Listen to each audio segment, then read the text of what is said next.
Welcome back to the Wizard Tower project. This is our last and final tower, the Beastiary Part 10. So last time we built the outside of our tower and now we are going to paint it.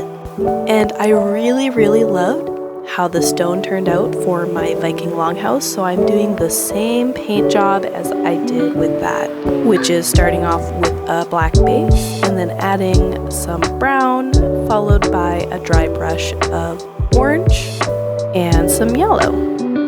I think that this gives the stone quite a nice natural look. And just for a tip, I am not cleaning my brushes in between. I'm just going from one color to the next because what I'm doing is dry brushing. So I don't want to rinse off any paint and get this paintbrush wet. Otherwise, it will be super streaky and not look as good.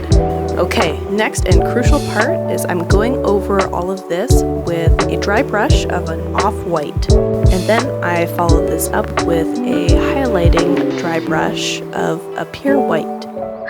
And here's how the tower is looking so far. Nice, beautiful colors. And I'm going to cover that up with a very dark brown handmade wash. If you want the recipe, look at Black Magic Craft on YouTube. I use the same recipe. So I let the tower dry, and meanwhile I painted some torches for the outside.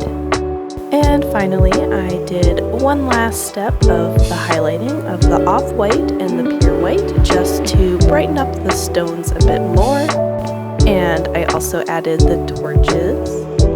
And that is all for today's tower update. We only have 5 days left to complete this to meet my goal. I don't think it's gonna happen, but make sure to like and follow for the next part.